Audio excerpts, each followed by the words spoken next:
안녕하세요. 고품격 날라리 방송 한준희 장지현의 원투펀치 177회 1부 국내 축구 시간입니다. 먼저 추석 연휴. 네. 어떻게 고향은 이제 서울이시니까 지방에 다녀올 일은 없으시죠? 아니 저도 갈 본적지가 있기는 있어요. 어디시? 경기도 안에 있어요. 우리 저 원투펀치 팬들은 이제 고향을 또 이제 다녀오셔야 될 텐데요. 이번 고향 가셔서 못다한 효도 부모님들께 꼭 하시는 우리 원투펀치 팬들 되시면 좋겠습니다. 근데 다만 이제 약간 저희가 이제 양해의 말씀을 드려야 될 것이 지금 또 장 의원님 또 일정도 네. 있고 방송 일정에다가 또 추석 일정이 있기 때문에 전체적으로 저희가 이번 주에 조금 일찍 찍습니다. 그렇습니다. 일찍 네. 찍어서 K리그도 그렇고 해외 리그도 이제 2부에서 전해드리겠습니다만 주중 라운드 같은 소화가 안 된다는 네, 거. 죄송합니다. 지금 사실 K리그가 스플릿을 앞두고 거의 이제 두 경기 저희가 지금 저희 정말... 시점상에서는 두 경기가 남았거든요. 그렇죠. 그래서 굉장히 지금 아주 일촉즉발의 상황인데 그 소식을 전해드리지는 못하는 점은 좀 양해를 드려야 될 것 같아요. 그렇습니다. 오늘 주제는 뭐 약간 무거운 주제가 될 수도 있겠습니다만 지금 좀 한번 그래도 짚어봐야 되지 않나 해서 한 의원님과 이 주제를 정했습니다. 내년 2016년 그 K리그부터는 드래프트 제도가 완전히 폐지되고 완전 자유계약으로 갑니다. 그리고 그 전에 우리가 어린 선수들의 육성 또는 뭐 구단 산하 이제 유스 팀들에 대한 선수들의 육성을 조금 더 강화하고 동기부여를 심어주기 위한 차원에서 23세 이하 출전 의무 조항들을 뒀었습니다. 그게 2013년부터 제도가 시작이 돼서 점진적으로 숫자들을 늘리고 조항들을 조금 강화시켰어요. 그래서 2013년에는 23세 이하 선수를 의무적으로 출전 엔트리가 선발은 아니고요. 엔트리에만 어쨌든 한 명을 넣으면 됐었고요. 작년 2014년에는 무조건 엔트리에 2명만 넣었으면 됐습니다. 그리고 올해는 2명을 엔트리에 넣었는데 1명은 무조건 선발 출전을 시켜야 됐습니다. 네. 그렇게 이제 점진적으로 23세 이하 의무 조항들을 줬는데 그러면서 올 시즌에 뭐 대표팀에서도 효과를 봤습니다만 23세 이하 선수들이 K리그 무대에서 아주 맹위를 떨치고 있습니다. 대표적으로 이제 권창훈 선수, 네. 이재성 선수. 올해 영플레이어상 후보로 지금 가장 지목을 받는 선수들이 네. 권창훈, 이재성, 황의조, 손준호 이런 선수들 아닙니까?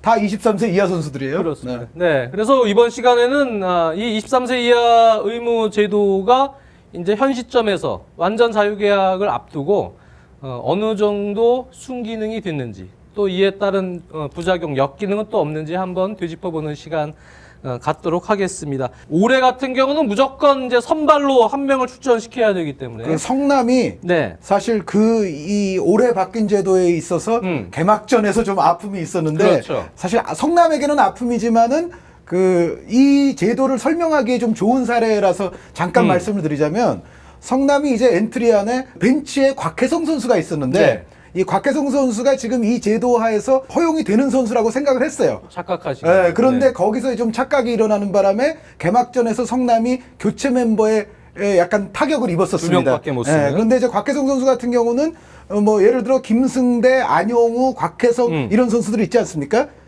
작년까지는 해당이 되지만 올해부터는 해당이 안 되는 그렇습니다. 선수들이었어요. 그런데 거기서 약간의 좀 이제 좀 오해가 존재해가지고 첫 경기에서부터 사실 성남이 조금 어려운 상황을 맞이했었다는 거, 그것이 바뀐 제도가 올 시즌에 가장 또 극명하게 좀 드러났던 한 장면이기도 했습니다. 그렇습니다. 제가 그래서 이번 시간 주제는 사실 지금 성남FC 강화위원장으로 계시는 한 의원님이 또 계시기 때문에 이 제도에 대해서 같이 또 공부도 하실 겸 앞으로 또 이 강화위원장 입장에서 선수들 운영에 있어서 한 의원님도 한번 되짚어보는 시간을 가졌으면 좋을 것 같아서 해봤습니다. 한 의원님이 많이 이제 설명을 좀 해주실 것 같고요. 지금 유스 시스템, 우리 K리그 클래식 유스 시스템이 산하 고등학교를 중심으로 해서 그래서 차근차근 발전을 많이 하고 있고 유스 출신 선수들, 우선 지명 선수들 중에 프로에 직행한 선수들이 활약하는 선수들 비율이 점점 높아지고 있는 것만은 분명합니다. 그런 부분들은 역시 K리그 클래식이나 또 산하 모든 K리그 팀들에 있어서 동기부여를 좀 줄 수 있는 그런 부분이 이제 형성이 되는 것 같고 과거에는 뭐 포항이나 뭐 전남 이렇게 유스가 좀 일찍부터 형성이 돼서 좀 적극적으로 운영한 팀들을 일부를 제외하면은 뽑아도 우선 지명 선수 중에 일부를 뽑아도 잘 1군에 진입하는 그러한 이제 확률이 좀 적었고 네. 그냥 밑에서 후보로 계속 다른 선수들과 훈련만 하는 이런 과정들이 많았습니다. 그래서 1군 경험, 실전 경험을 쌓기가 좀 힘든 경우가 많았고 심지어는 키워놓고도 남을 주는 경우들도 좀 그렇죠. 많았습니다. 그래서 네. 우선 지명도 그런 식으로 확대된 계기가 됐었는데 전체적으로 23세 이하 이 제도로 인해서 그러한 선수들, 이런 선수들이 어린 선수들이 조금 더 잠재력을 일찍 보여주고 또 기회를 얻어서 23세가 넘어가서 그 전에 좀 터트릴 수 있는 기회를 놓치거나 하는 비율들이 조금 이제 줄어드는 그런 현상들이 있는 것 같습니다. 네, 그러니까 지금 말씀해 주신 것처럼 이 순기능적인 네. 차원으로 이제 먼저 말씀을 드리자면 뭐 이렇게 말하면 좀 그렇습니다만 어찌됐건 어쩔 수 없어서라도 선수들을 이제 엔트리 안에 넣어야 되잖아요. 맞습니다. 그리고 그 중에는 이제 기용도 해야 되는데 그러다 보니까는 흙 속의 진주, 흙 속의 어린 진주들을 발견하는 속도가 예전보다는 강제적으로라도 조금 빨라질 수밖에 그렇죠. 없어요. 그래서 뭐 장 의원님도 이제 말씀을 해주시겠습니다만 올 시즌 K리그에서는 분명히 이 제도로 인해서 득을 본 것 같은 선수들이 존재합니다. 그렇습니다. 근데 다만 여기서 말씀드리고 싶은 거는 권창훈 선수라든가 이재성 선수 같은 경우들은요. 그런데 원래 들어가는 제가 봤을 때는 이 제도에 의해서 그렇게 득본 선수들이라고 그렇죠. 볼 수는 없어요. 네. 왜냐하면 이 선수들은 뭐 어느 나이건 뭐 어느 팀이건 어디에 갖다 놨어도 사실은 발굴이 됐을 선수들이에요. 그러니까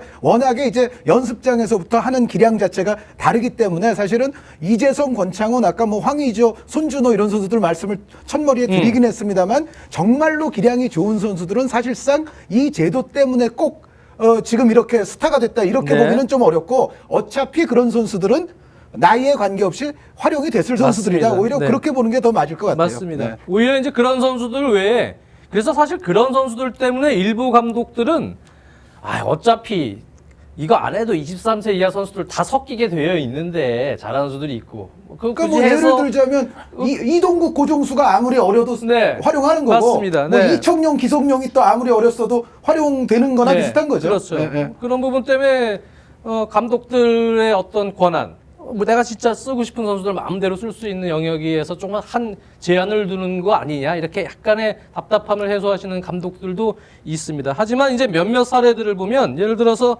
FC 서울 같은 경우는 윤일록 선수가 여기 제도 23세 이하, 이 23살이고 박용우 선수가 22살, 그다음에 윙백인 심상민 선수가 22살인데요. 심재혁 예를 선수도 들어서 있고. 예, 심재혁 선수도 있고 몇몇 선수가 있습니다만 이 선수들 중에서 기존 같으면은 윤일록 선수 정도가 베스트에 이제 들어갔었는데 윤일록 선수가 올 시즌 초반에 예를 들어서 폼이 좀 좋지 않을 때 그럴 때 윤일록 선수를 빼고 베테랑들로 다 이제 넣으려고 했더니 한 명 무조건 넣어야 됩니다. 네. 사실 그런 부분에서 혜택을 받은 선수는 박용우 선수입니다. 그래서 박용우 선수가 과거 제도에서는 과연 이 선배 미드필더들도 존재하는 상황에서 이렇게 출장 기회를 지금처럼 가질 수 있겠냐 이렇게 묻는다면은 그러지 못할 가능성도 꽤 있다라고 얘기할 수도 있거든요. 네, 그렇습니다.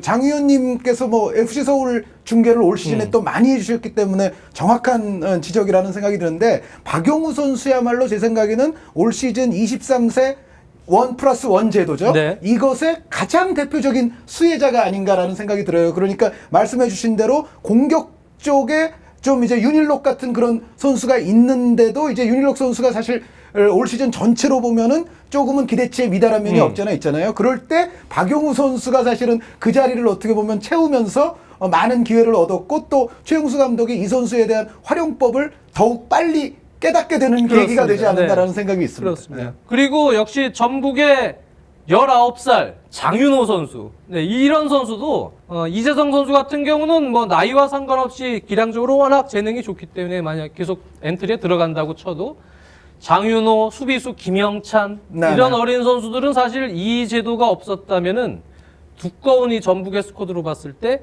과연 엔트리에 들어갈 수 있겠었겠느냐. 그 부분에 대해서 또 확신할 수 없는 상황이었는데 어쨌든 이 제도로 인해서 엔트리에 들어가게 되고 또 선발 기회를 얻게 되면서 장윤호 선수가 어리지만 경험을 좀 일찍 쌓으면서 미리 23살 전에 과거에는 조금 팀에는 존재하지만 잠재적 기량을 보여줄 실전 기회가 좀 적으면서 터트릴 수 있는 그런 기회를 놓치고 어정쩡하게 23살 넘어가다가 군대 가버리고 그래가지고 또 경기 감각이 떨어져서 또 오는 경우도 있고 그래서 사실 전성기로 확 들어가는 시점에서 놓치는 선수들이 분명히 있었을 것이라고 생각이 됩니다. 네. 그런 부분에 있어서는 장윤호 선수나 이렇게 어린 선수들이 기회를 얻을 수 있는 부분이 생겼다는 부분은 일부, 전체에서 다 그렇게 되진 않겠습니다만 그 중에서 분명히 터지는 선수들이 있다. 그 선수들이 결국은 K리그 밑바탕에 있어서는 구단 입장의 프랜차이즈적인 입장이나 여러 가지 부분에서 또는 향후 대표팀의 미래에 있어서도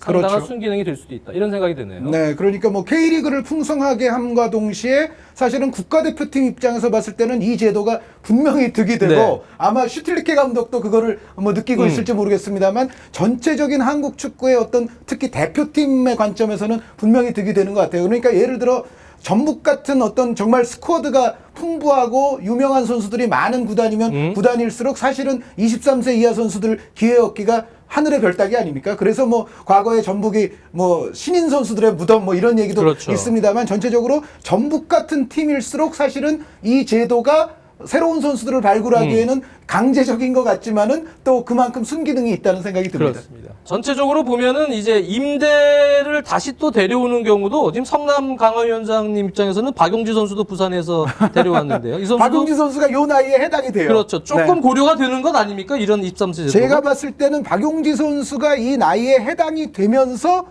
과거에 또 이제 여름 이적 시장 얘기할 네. 때 말씀드렸듯이 성남은 사실 드리블 돌파가 좀 되는 선수가 필요했다. 근데 그러한 어떤 플레이 스타일의 유형 면에서도 박용지 선수가 도움이 되는데 게다가 23세까지 되니까 사실은 성남 입장에서의 박용지 선수 영입은 그런 면에서도 분명히 득이 됩니다. 네. 그러니까 여기에 이제 그렇습니다. 황의조 선수와 박용지 선수를 자연스럽게 엔트리에 넣으면서 또 이제 기용하는 데 있어서도 완전히 불편함이 없지 않습니까? 그거는 이제 김학범 감독에게도 상당히 큰 도움이었다는 생각이 듭니다. 네. 그래서 이러한 제도가 이런 과정을 통해서 그래서 올해 전체적으로 23세 이하 어린 연령들 선수들 숫자가 늘어나면서 점점 출전 비율도 2013년부터 14.8%, 15.6%, 올해 16.1%로 계속 늘었고 네. 득점 비율도 2013년 기준 14.3%에서 16%, 17.8%, 23세 이하 선수들이 득점 비율이 점점 늘었습니다. 도움 비율 역시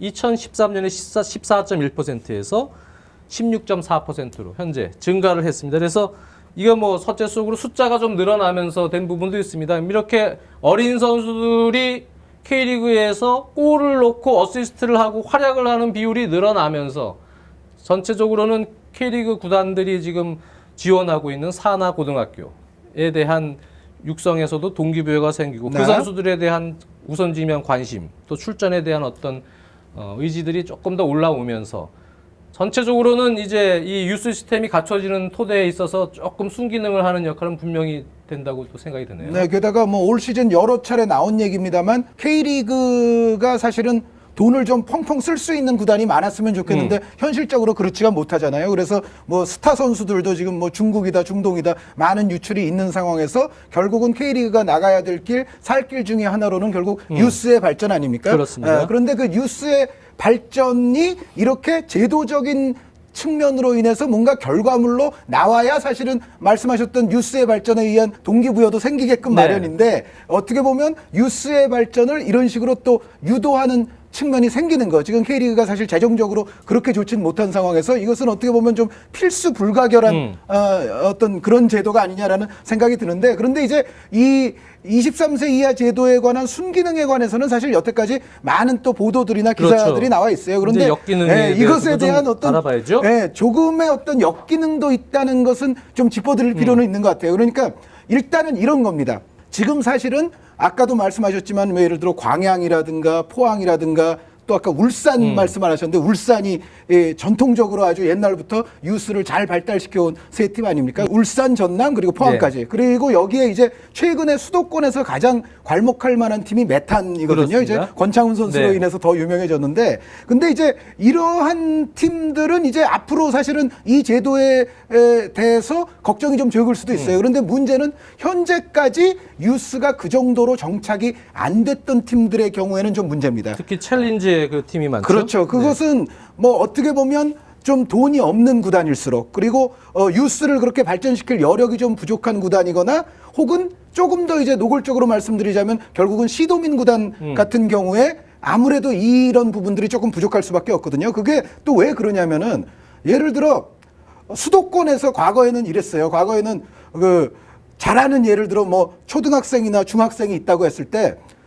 뭐 울산으로 유학을 보내든지 광양으로 유학을 그렇죠. 보내든지 네. 뭐 포항으로 유학을 보내든지 그러다가 요즘은 이제 메탄이 또 괜찮다고 그러니까 그렇죠. 아 그러면은 이제 먼데 가지 말고 그럼 수도권에서는 메탄으로 유학을 보내고 그러니까 뭔가 이렇게 정말 초등학교 중학교 이런 나이에서 잘하는 학생들이 유명한 프로 유스사나 학교들을 찾아서 가지 않습니까? 그런데 문제는 예를 들어 이제 어떤 지역에 시도민 구단이 있다고 했을 때 이 지역에서도 잘하는 학생들이 그렇게 유학을 생각을 한단 말이죠. 그러니까 사실상 이 유스가 어떻게 보면 일정 부분 이미 정착된 강호, 정착된 명문 쪽으로 우수 선수들이 사실 좀 유스도 좀 집중되는 경향이 몰리게 있죠. 돼 있어요. 네. 그런데 그렇게 되다 보면은 결국은 이 유스에서 키워내는 자원의 나중에 어떤 질적인 문제도 사실은 좀 후발주자 구단들 같은 경우에는 조금 어려움이 있거든요. 네. 그래서 그런데 똑같은 제도 하에서 예를 들어 23세 이하에서 뭐 한 명 벤치 한 명 선발 이런 것을 똑같이 적용하라고 그랬을 때 사실은 기존의 명문 뉴스를 갖고 있지 못한 구단의 지도자분들 입장에서는 아니 이거는 사실은 공정한 싸움 자체가 아니고 우리 팀은 사실은 이렇게 어린 선수들보다는 오히려 뭐 자유계약이라든가 조금 이렇게 싼 값에 영입한 베테랑이나 이런 데서 좀 알토란 구성을 해가지고 이런 선수들을 좀 출전을 시키고 싶은데 이 제도를 이제 강제를 해놨기 때문에 어떻게 보면 좀 일천한 유스 상황에서 뭔가 거기서 또 어떻게든 써야 하는 이제 그런 상황이 사실은 감독분들에게는 상당히 조금 어려움을 제공해 줄 수도 있다. 현재 그렇죠.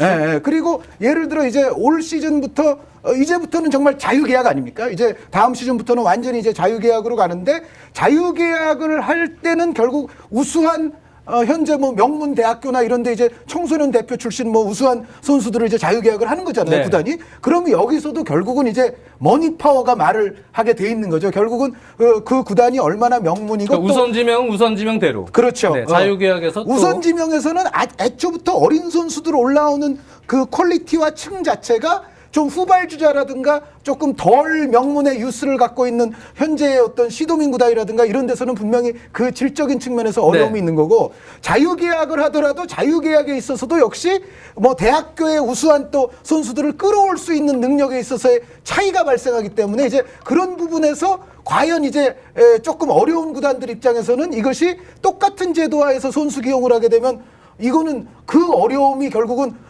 프로의 어떤 K리그 클래식, K리그 챌린지의 그라운드 안에서까지도 계속 연장선상이 돼버리는 거기 때문에 이거는 조금은 이제 어려움이 네. 생긴다. 이런 말씀은 드리고 싶어요, 사실은. 그렇습니다. 그게 현재 그런 상황인데 사실 유럽도 그렇게 명문 클럽과 차이가 있잖아요. 차이가 있죠. 네, 그래서 그러니까 메시를 끌어올 수 있는 클럽, 그렇죠. 뭐 루니를 어린 시절에 데려올 수 있는 네. 클럽, 그런 클럽들은 아무래도 좀 큰 그렇습니다. 클럽들이죠. 네, 그래서 사실은 저는 개인적으로는 그거는 사실 자연스러운 현상일 수도 네, 있다. 맞아요. 네, 그건 맞아요. 그래서 네.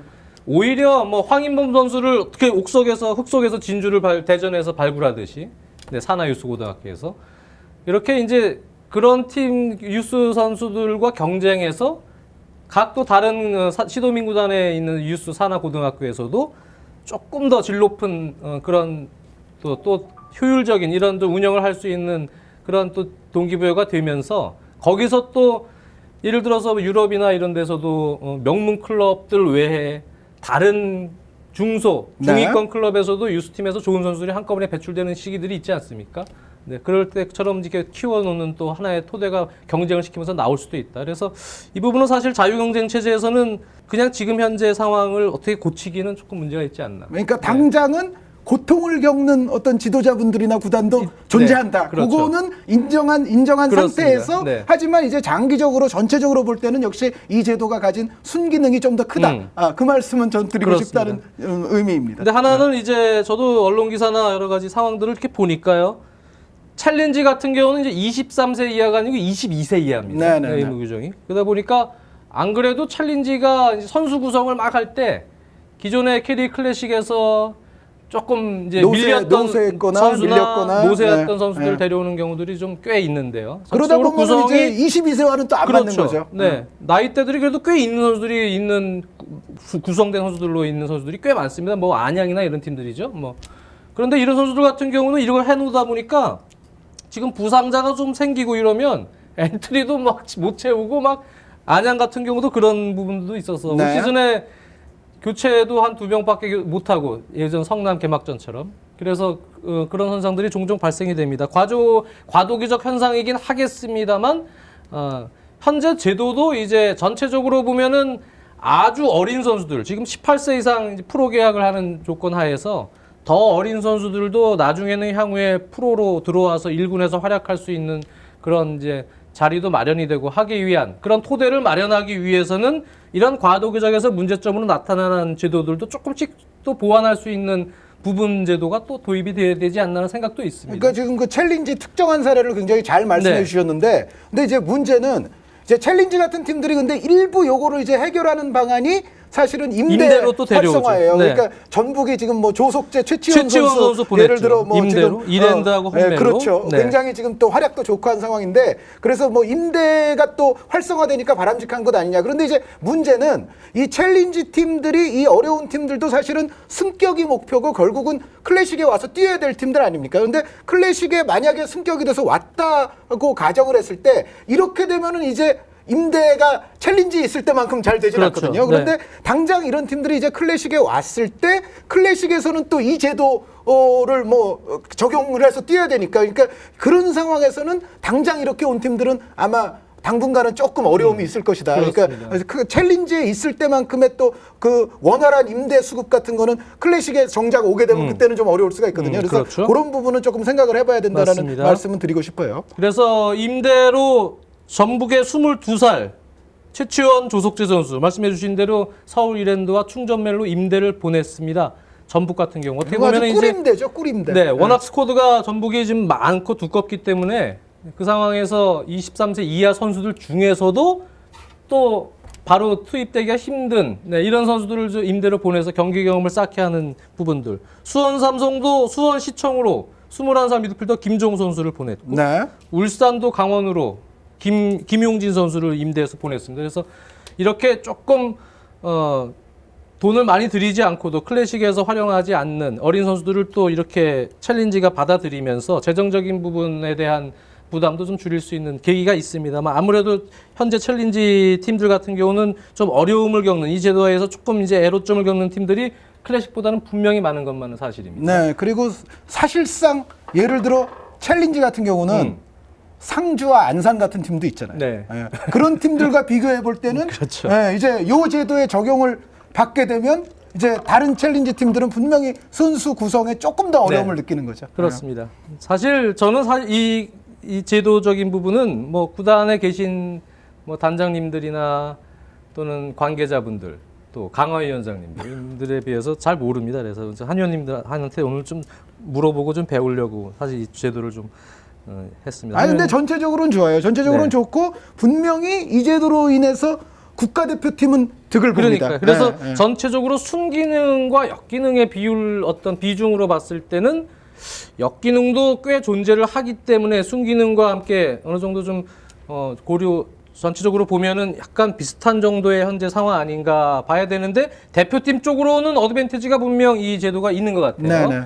그러니까 그런 부분에 있어서는 순기능이라도 좀 많은 제도가 아니냐 아직까지는 그렇게 봐도 될까요? 그리고 이제 제가 여태까지 역기능을 좀 소개를 하느라고 이제 역기능 말씀을 많이 드렸으니까 순기능을 말씀을 드리자면 이 전 지구촌적인 상황에서 보면 요즘 사실 선수들의 전성기가 점점 빨라지고 있습니다. 그렇죠. 예, 과거 같으면은 그러니까 뭐 20대 초반 이러면은 사실 아직도 많이 더 배워야 돼 뭐 이런 얘기도 많이 합니다만 요즘은 뭐 메시 선수가 토트넘 보세요. 언제부터 잘 네. 뛰었어요? 뭐 16살 때부터 사실은 엄청나게 잘 뛰었거든요. 그러니까 토트넘도 엄청 이번에 베스트 11이 나이가 어립니다. 그렇죠. 네. 포체티노 다 23세 감독의 이하 그 거의 또 다 거의 젊은 보시면 선수들 위주의 그 정책에서 손흥민 선수도 분명히 이제 득을 볼 네. 것으로 지금 기대가 되고 있습니다만 전체적으로 최근의 세계 축구는 전성기의 연령이 점점 내려가는 추세거든요. 오히려 20대 후반쯤 되면은 이제는 굉장히 오래 뛴 선수고 어떻게 보면 이제 최절정기가 지나지 않았느냐 소리까지도 요즘은 좀 나오는 상황이기 때문에 이런 어떤 지구촌적인 어떤 전성기의 연령 저하 요 현상에 좀 한국 축구가 못 맞춰간 면도 여태까지 없지 않아 있어요. 근데 요거에 좀 맞춰가기 위해서라도 사실은 어떻게 보면 23세도 조금은 높은 그러니까 기준일 수도 있어요. 맞습니다. 그래서 저는 사실 오늘 좀 객관화시켜서 객관적인 얘기만 좀 하려고 했는데요. 제 주관적인 생각을 얘기를 하면 저는 23세가 이하가 아니고 21세 이하로 낮췄으면 좋겠고요. 왜 그런 생각이 드냐면 우리 그 어린 선수들이 보통 이제 17세, 18세 연령들 이럴 때 보면은 국제대 훈련, 전지훈련을 가거나 하면서 경기하면 기술들이 더 좋습니다. 네. 네, 상당히 좋은데 20살 넘어가서 대학을 다니고 대학교 가서 학원 축구 팀에서 뭐 대회를 하고 뭐 이러다 보면은 고 연령대 19살에서 22살, 23살 여기로 가는 시점에서의 전체적인 노련이나 경험, 경기 운영 능력 이것이 이제 확 차이가 나버리는 것 같아요. 유럽하고. 그래서 저는 조금 더 어린 나이에 유럽처럼 프로 무대 경험을 심어줄 수 있는 제도가 좀 더 일찍 돼야 된다. 네. 그래서 사실은 우리 선수들 전성기가 지금 보면은 대학 졸업하고 벌써 프로에 오게 되면은 23세가 넘어가잖아요. 벌써. 네. 그 이후에 경험을 신인으로 1, 2년 쌓다가 25세, 26세 이후에 그 다음에 전성기를 맞는 거는 좀 느리다, 늦다. 그러니까 일찍 조금 더 프로 생활을 할 수 있게끔 제도가 좀 바뀌어서 전성기가 어느 정도 이 21살, 뭐 더 빠르게는 20살부터도 들어갈 수 있게끔 좀 바뀌어야 되지 않나, 향후 미래에는.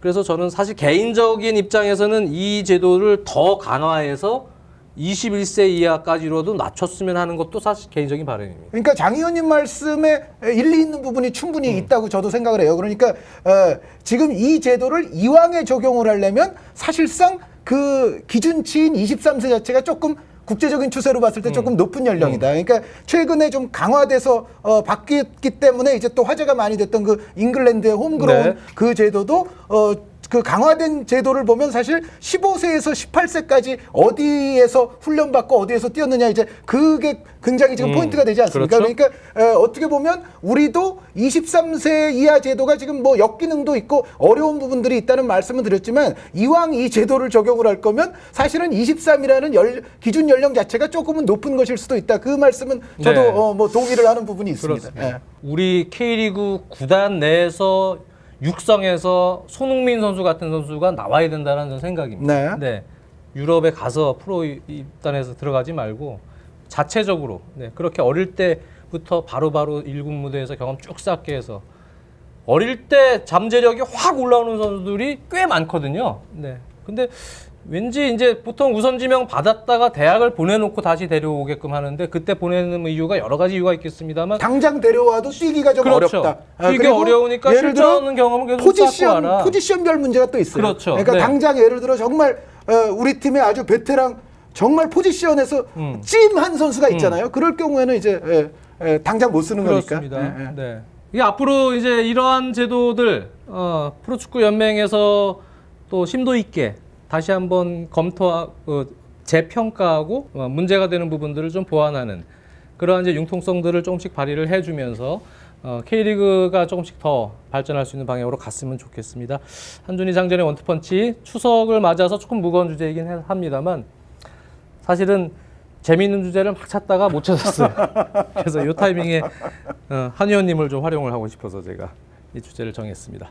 자, 2부에서 뵙겠습니다.